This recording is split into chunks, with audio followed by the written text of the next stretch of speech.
Is tragically answered as her remains are finally recovered. But other questions arise. How did she die and who is responsible? Good evening, I'm Mark Brown. I'm Laura Diaz, and here's the latest at 11. After nearly 13 months of anguish, Chandra Levy's parents received the horrifying news. The remains of their daughter have been found. The discovery was made in a Washington, D.C. park not far from the former intern's apartment. And tonight, the search for clues and evidence continues. We have live team coverage tonight. Miriam Hernandez is at the Levy home in Modesto, but we begin with the investigation. And Eyewitness News reporter Carlos Granda in Washington, D.C. Carlos? Well, Laura, police, as you can see behind me, are still here at this hour. They will be here throughout the night protecting the crime scene. Investigators, meanwhile, say this is a death investigation, not a murder investigation, at least not yet. They still have to figure out how and when Chandra Levy died. Investigators this evening set up a command post where the body was found. Any new clues will be brought here. It was this morning when a man searching for turtles in a heavily wooded section of Rock Creek Park found Chandra Levy's skeletal remains. Investigators were called in, and within a few hours, D.C. Police Chief Charles Ramsey was able to confirm the find. The identification was made through dental records. The manner and cause of death is still pending. The 24-year-old Levy disappeared mysteriously more than a year ago, just as she was getting ready to return to California at the end of her Washington, D.C. internship. The park is a large, sprawling area of the district. These remains, however, were found not far from where Levy was living. It is also an area where she was known to go jogging. This evening, Peggy Breer was walking her dog at the park. She told me it's a very popular place for joggers. She and her husband often go by the very area where Levy's body was found.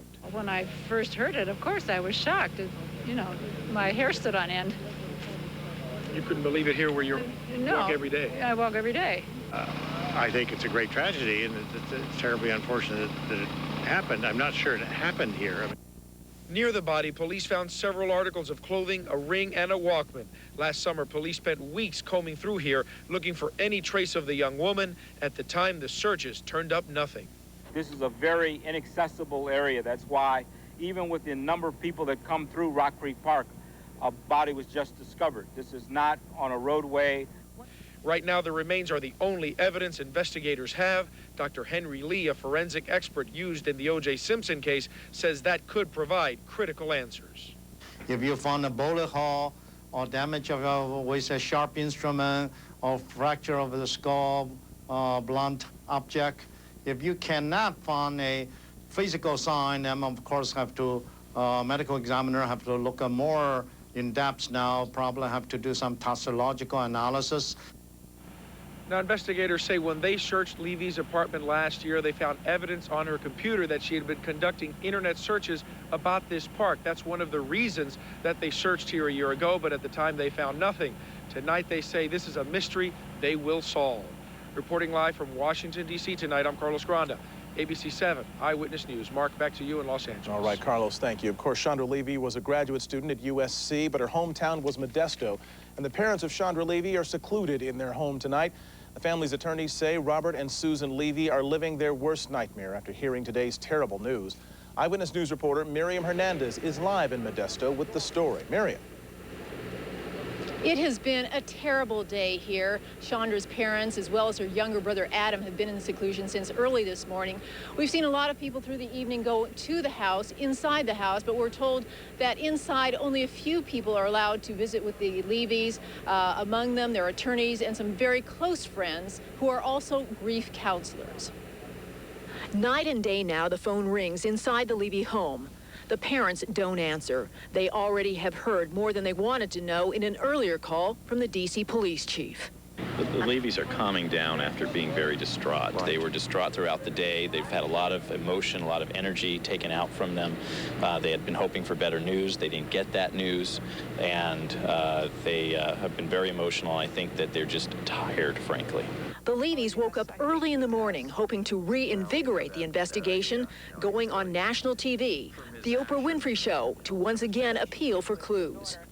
We really hope that she's alive. We know under the circumstances doesn't seem likely, but you know, as parents we have to maintain that hope. The appearance was to make up for an earlier interview that was canceled abruptly 8 months ago, September 11th. Now the personal disaster they dreaded. Jakob Moser went to school with Chandra Levy. I'm really bummed for the parents. You know, they have to find out that, you know, the daughter's definitely not going to come home now.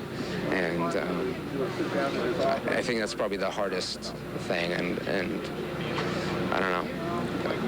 I'm with them, like, you know, in heart, and hopefully they'll be able to get over all this. And the grieving parents open their doors only to the closest of friends. They include members of the Carrington family who helped set up a reward fund, and members of the FBI and sheriff's deputies who have struggled with them through this ordeal day by day. This has been real tough for the people surrounding the Levys, not to mention the fact that the Levys themselves have been going through a personal hell for the last year since Chandra's disappeared. And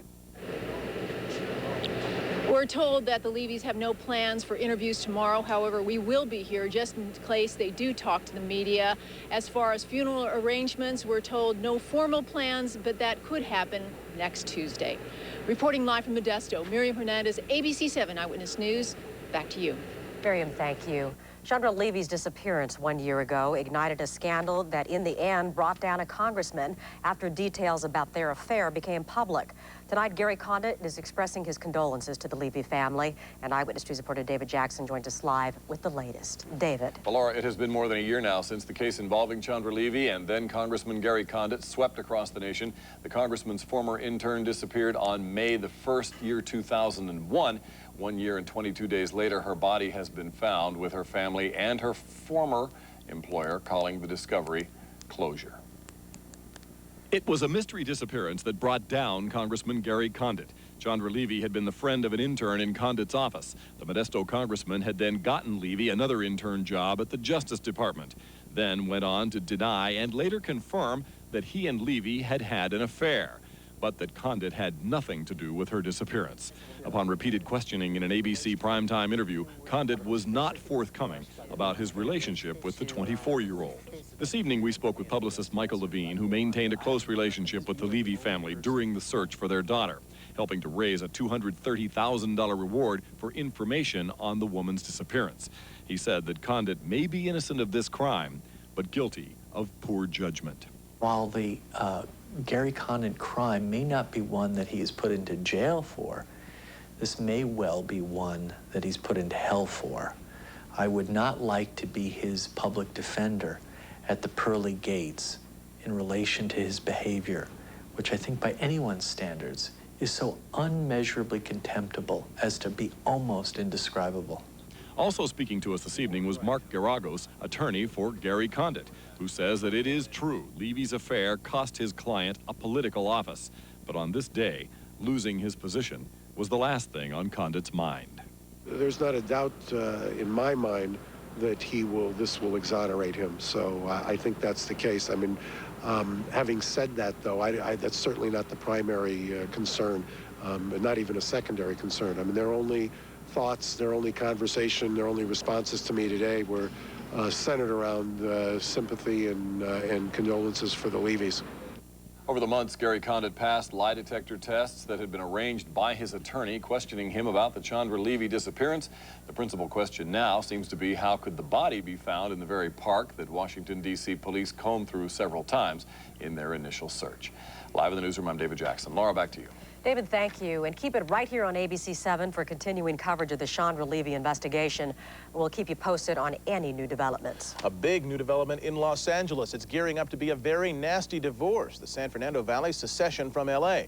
And now it'll be in the hands of the voters. Tonight, a panel voted to put the hotly contested issue on the November ballot. Eyewitness News reporter John Gregory is live in Sherman Oaks with more. John. Well, Mark, it is official. The question of secession will be put to the voters, and for those who support it and those who are opposed to it, this is where the real battle begins. Vote is gone. 8 ayes and 1 no. After an all-day session and hours of testimony, the plan to put Valley secession to voters passed easily, despite pleas from Mayor Jim Hahn to study the issue further. There is no rush here. This is a self-imposed deadline that the commission has put on itself.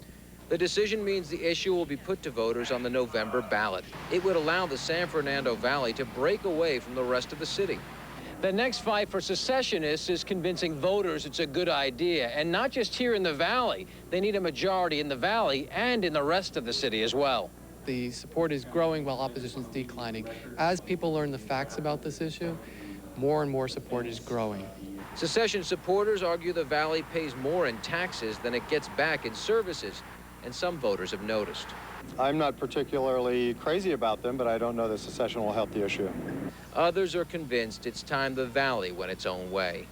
I think that the Valley needs to take care of itself, and it's not able to because it's carrying the burden of such a large area. But outside the Valley is where the real fight for votes will take place. I have to say I wouldn't want that because the Valley's big. There's a lot of people here, and if they're pouring tax dollars into the roads, then I'm driving on Melrose or whatever to go to work, then yeah, then I wouldn't want that. And a lot of folks we spoke with tonight say they need to know more before they make a decision, and you can bet between now and November 5th, we will be hearing a lot more about this issue.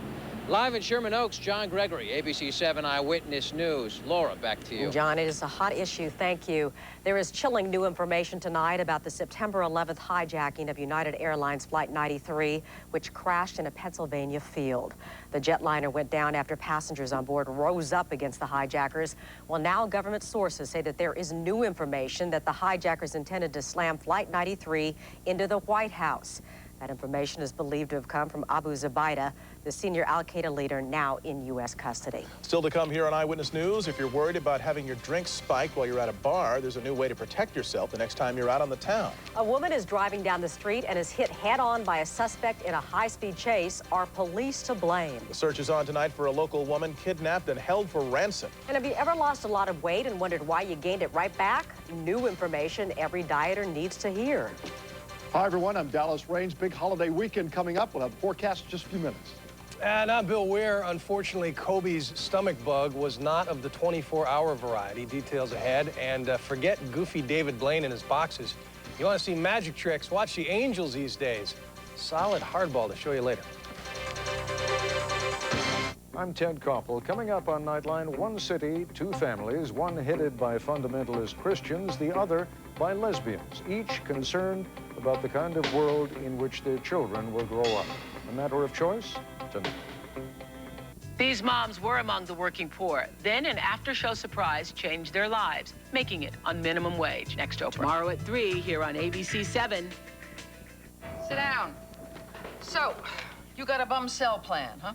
Look, when I'm out of the office, I need long distance, email, internet, voice dialing. Instead, I get static. I never said... Did I talk to you? Did I ask you?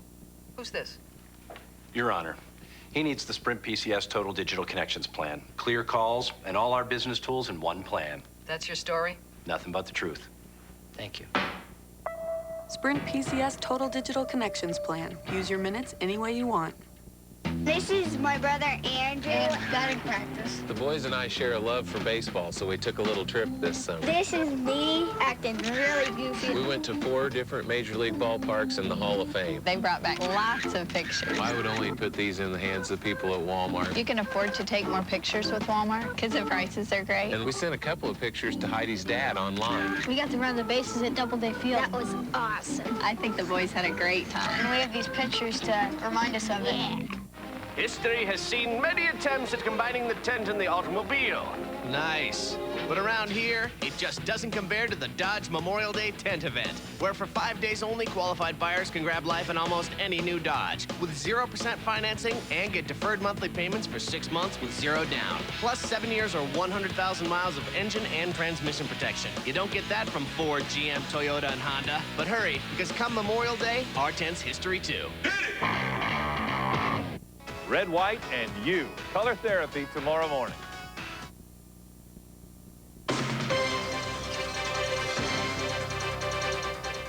This high-speed pursuit came to a crashing end in Glendora. The SUV reached speeds of more than 100 miles an hour, and at one point you see here a squad car trying to knock it out of control. The driver steered into oncoming traffic and then smashed head-on into another SUV right there. Now, amazingly, the innocent driver wasn't badly hurt. The suspects were arrested. They were wanted for allegedly robbing a hotel in Anaheim. Now, some people are criticizing the tactics police used here, trying to spin out that SUV. However, police say they had to take aggressive action because the suspects were armed. A San Bernardino woman is missing tonight, and authorities believe that she may have been kidnapped for ransom. Missing is 45-year-old Anna Estrada. Sheriff's deputies have identified this man, 35-year-old Anthony Banderas, as her possible abductor. They believe the couple could be in the Los Angeles area. There has been a demand for ransom that was delivered to the family yesterday. We've called upon the FBI Inland Apprehension Team. They're assisting us. Investigators say the suspect's car is a 1991 silver Toyota, license number 4BMR236. It's a big problem at bars and nightclubs. Would-be rapists spiking women's drinks with date rape drugs. But a new invention known as the cocktail condom may help. Here's how it works. If you've left your drink unattended, simply place a